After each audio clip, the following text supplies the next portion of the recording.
the number one team in the NHL, the Toronto Maple Leafs, go into California and they come out without a fucking scratch.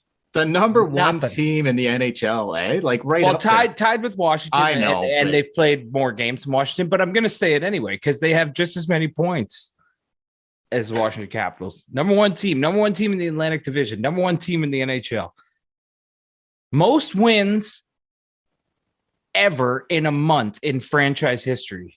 Dude, that's crazy. We got here, like birds' heads are falling off over here. Like we got fucking nuts. We got it's Lloyd. Nuts. We got Harry and Lloyd. Fucking birds' heads are falling off. Like this is absolutely fucking crazy right now. I can't. Like I'm honestly speechless. I don't know. Like we're at the quarter way point here, man. Okay, like it's not early days anymore. It still is kind of before Christmas. Okay, yeah, but American Thanksgiving is the time when people say, this gives you a good understanding of how the season may shape up by the end.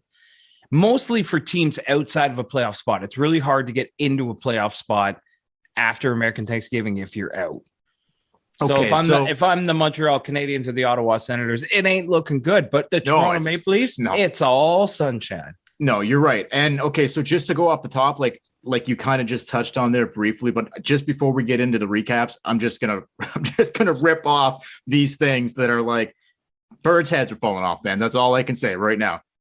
In November, the Toronto Maple Leafs played 14 hockey games. Okay, they went 12-2 in just the month of November. Okay, 12-0 when going into the third period with the lead, not just in November, all season long. 12-0 going into the third period with the lead. They set a franchise record for 7 straight road wins. Excuse me. They've won 14 of their last 16 games. They're 9-1 in their last 10 games. Set a franchise record for wins in the month of November with 12.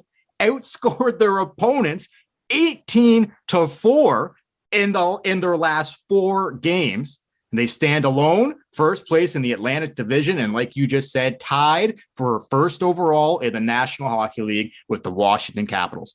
The fuck is going on right now? What the fuck is going on? Did you have any of this coming? Holy God, no, I didn't see this coming. This is absolutely bananas. This is crazy, man. And it's the craziest part about it is that they kind of did this last season in the North Division, and everyone was like, it's because you play in the Canadian division. Yeah, this is more impressive, in my opinion. It's way more impressive. They're in this stretch, they have gone up against teams that good teams in the league. They beat Boston, they beat Tampa. They've played 2 back-to-backs, won them both. It's just flew out to California, dominated the teams in the California. What else could they do? You have throw a rookie in net. He wins 3. One of them a shutout. It's just unbelievable. Your goaltender is the best in the league. He's the number one goalie in the league. If the season ended today, the Vezina Trophy would go to Jack Campbell. It's fucking crazy. No, it is crazy. And you don't even have anybody in the top 5 in scoring. No, I know it's crazy. But so including the California trip, and then I'm throwing the Islanders game in there too. So the total 4-game road trip, outscored their opponents 18-4. 18-4. Dude. That's just fucking nuts. So all of a sudden now the puck's going in the net. Like you said, the goaltending is as good as anybody in the fucking league. And the best. It's the best goaltending league. Even when they throw in their backup, they're still winning. And he's not even their backup. They're just taking a chance on a rookie. I know. Think about this. Start of the year, Jack Campbell was going. Big guns weren't going. Fourth line was scoring. And then Jack Campbell was going and the big guys were going, but you weren't getting any secondary scoring. Yeah. Now you have all cylinders pumping. Yeah. You're getting secondary scoring. You're getting points from your defense. Your big boys are on fire and your goaltending's on fire. It's a recipe for number one in the NHL. It's crazy, man. So Yeah, it's crazy. Anything else you want to like? I guess we'll just touch on everything as we get going with the recap here. But anything else off the top? Like, Yeah, still no goals, Nick Ritchie.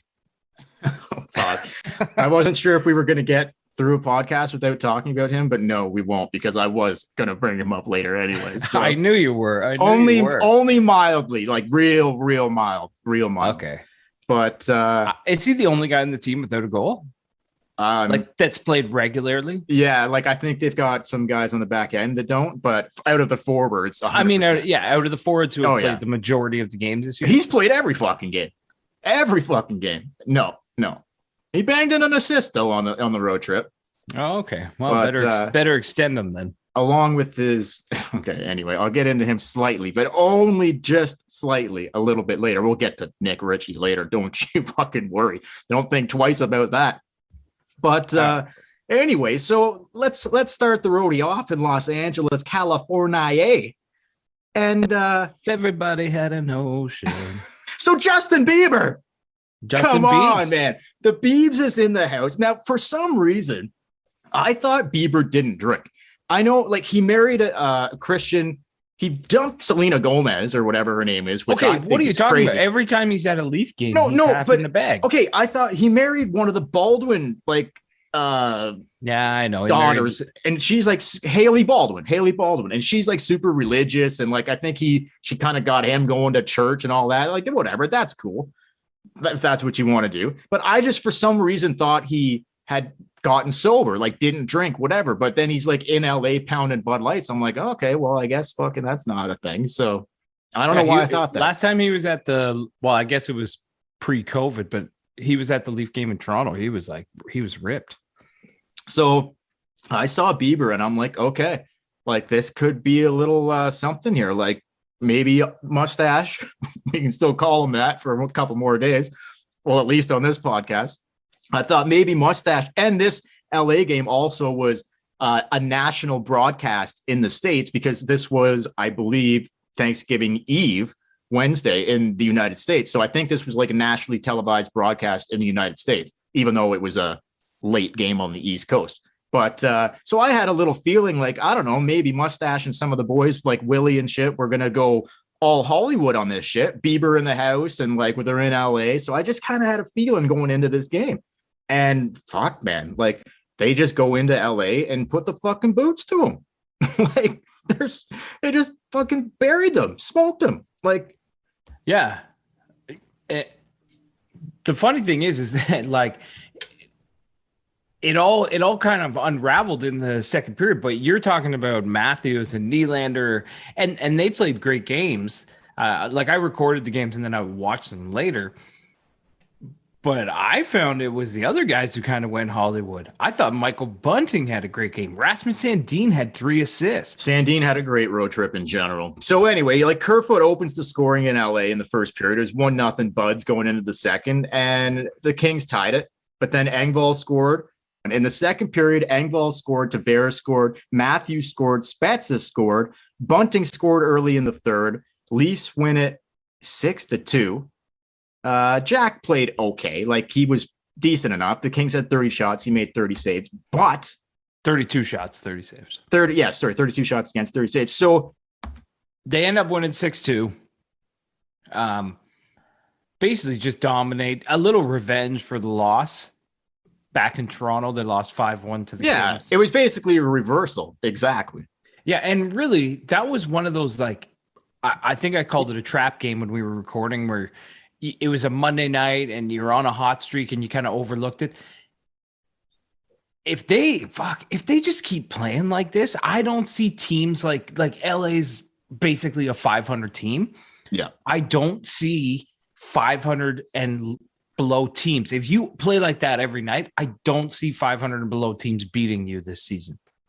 Yeah, I agree. The way they're playing is ridiculous.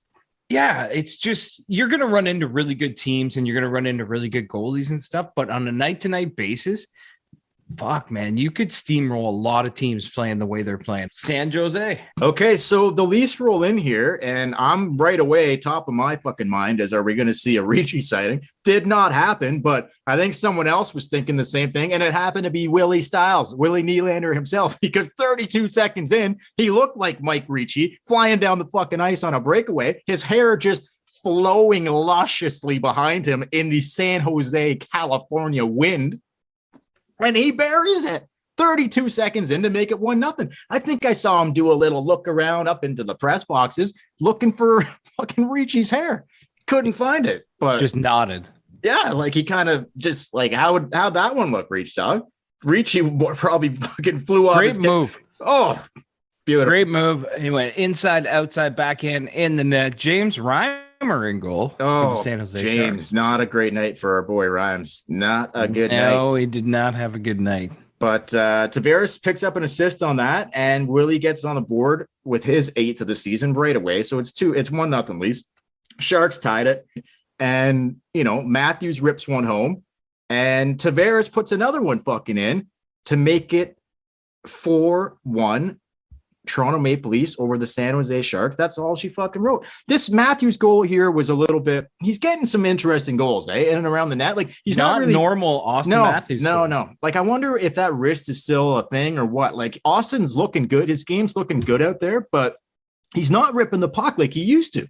Like, he is ripping it, but he hasn't scored that way. When's the last time you saw him step over the blue line, kind of just trick pull it back to his skates and rip it like a wrist shot? In the Anaheim game, he got it was a bad pass on Anaheim's part, right to Austin Matthews, and he was in alone, and he ripped it, but he missed the net, and that's the thing. I've seen him hit some posts, but I've seen him miss the net a lot, and that's just not like Austin Matthews. No, he doesn't miss the net. Goalies stop him sometimes, but he, missing the net by 5 feet or whatever, that's a Dion Phaneuf thing. That's not like Austin Matthews always hits the net. He's just hasn't done it, but he's scoring. So I guess that's all you can ask for. Well, that's just it. He's still tied for him and Tavares are tied with 10 goals for the team lead. So yeah, he's still putting the puck in the net. If you can get the shot like back where he's hitting the net and whatever, then it's just going to be fucking lights out. But should also mention like Joseph Woll, huge in the third period. There was a sequence in that third period where Woll was just absolutely standing on his head. So now all of a sudden Joseph Woll's confidence is just fucking through the fucking roof. The guy goes in, Keith gives him a couple extra starts, and he's just fucking killing it. Like all of a sudden now he talk about making the most of your fucking situation. Like now he's shown 34, 35 saves and shut him down in the third period.